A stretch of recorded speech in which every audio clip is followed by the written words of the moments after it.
Aujourd'hui, dans notre jardin école à Signes, dans le Var, on va commencer par la taille des buissons à feuillage persistant, donc qui veut dire qui garde ses feuilles toute l'année. On va vous montrer donc plusieurs types de tailles. On va commencer pour les particuliers avec ce genre d'outils, donc des cisailles simples. Comme ça vous pourrez tailler ça simplement chez vous avec un minimum d'outils. Et ensuite pour les professionnels, on va montrer comment tailler le même type de buisson sous forme différente avec une tailleuse thermique pour gagner du temps et pouvoir faire ça donc chez leurs clients. Donc on va trouver un Eleagnus de taille moyenne. Là on en a un qui fait à peu près 1,20 m de hauteur. Il a été taillé une seule fois cette année au printemps. Donc là je vais y remettre un coup de taille.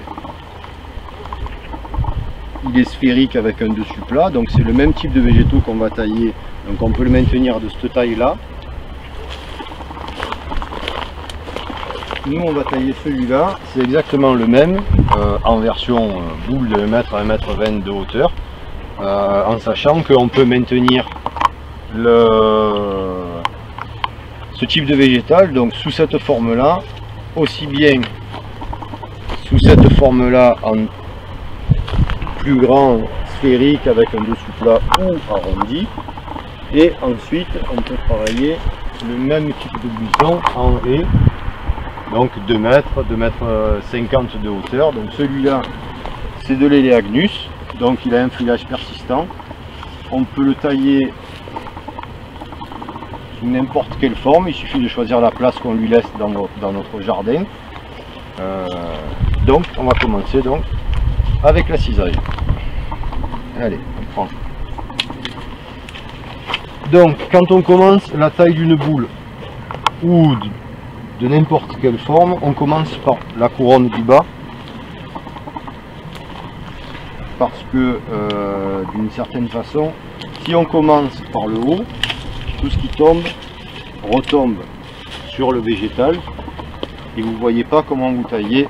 Donc on part, c'est toujours comme ça dans les espaces verts, on part du bas, on fait les côtés et toujours en finissant par le dessus. Donc pour faire mon arrondi, ma cisaille est incurvée dans un sens, donc soit on travaille comme ça pour faire les plats, les dessus, en maintenant cette zone là à l'horizontale, et quand on doit travailler les arrondis, on n'hésite pas à tourner sa cisaille pour pouvoir tailler dans la redescente pour faire un arrondi correct. Ensuite on vérifie toujours, donc quand on taille, on vérifie l'ancienne taille. Donc ça c'est les pousses de l'année qui ont poussé depuis sa dernière taille, donc qui a été faite au mois de juin. Donc en sachant que là on fait une taille d'hivernage, mais ce type de végétal, si vous voulez le maintenir en boule très propre tout au long de l'année, il faut le tailler 5 à 6 fois par an, parce qu'il pousse relativement vite. Alors on va commencer par notre couronne basse. Donc je prends ma cisaille avec l'incurvé vers l'intérieur et je commence à faire mon contour, donc tout simplement comme un grand ciseau, mais donc je coupe mes branches longues. S'il y en a 2-3 qui me gênent devant, juste je raccourcis, mais pas sans raccourcir jusqu'à l'ancienne taille comme vous voyez ici, de la taille précédente. Donc une fois que je fais mon contour, on maintient l'arrondi. Donc je prends du recul et je me remets donc à l'intérieur.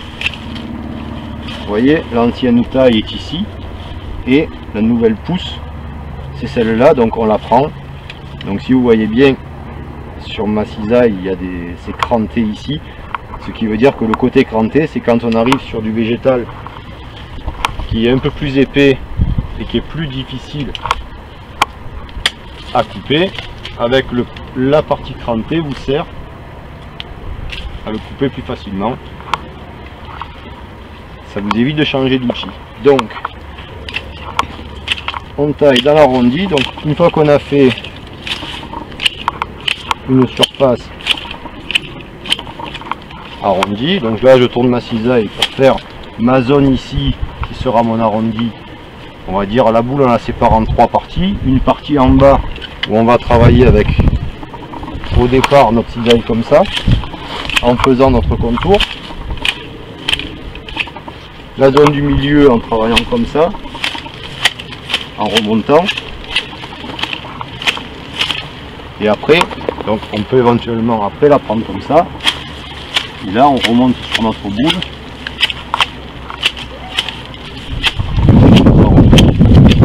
En la maintenant comme ça. Donc si vous voyez bien, j'appuie le plat de ma cisaille légèrement sur le buisson, ce qui fait que quand je taille, je coupe un peu plus, il reste toujours un petit peu, et en avançant sur mon buisson, je maintiens, juste en appuyant légèrement ma cisaille, je maintiens de pas tailler dans là où c'est plus épais, ce qui fait que ça nous évite de creuser. Donc je tiens pas ma cisaille comme ça, je la tiens comme ça. Et quand on repart donc à faire les dessus, donc on prend le côté cranté pour couper, donc on fait attention de ne pas couper comme ça, parce que là on fait un trou dans le végétal, donc on coupe un peu plus haut, et après on peut travailler la redescente sur l'arrière avec la cisaille incurvée de l'autre côté.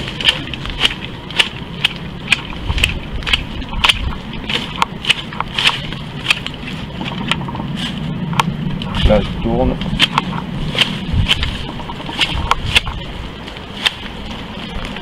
Voilà, donc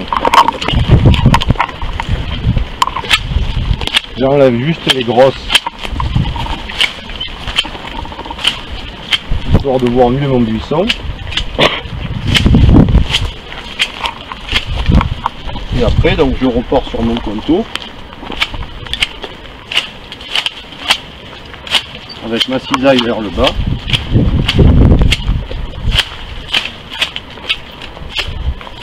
Et toujours quand je coupe, je fais un geste comme ça avec ma cisaille pour que ça parte. Donc là c'est quand vous taquinerez un peu plus, vous arriverez en même temps que vous taillez à faire sauter le végétal à l'extérieur. C'est une question de technique, mais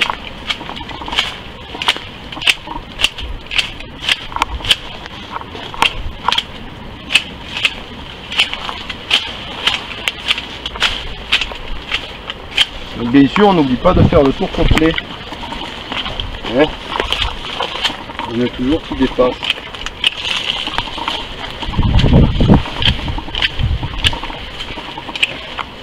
Donc une fois qu'on a terminé, on prend toujours du recul sur notre travail pour voir à peu près s'il y a un endroit qui dépasse un peu plus que d'autres. Donc là, on le voit mieux au niveau du soleil, il y a une légère bosse ici, 2-3 feuilles qui dépassent là. Donc je vais les tailler et après on va être bon. Voilà. C'était le jardin école de Fil en Flore. À bientôt.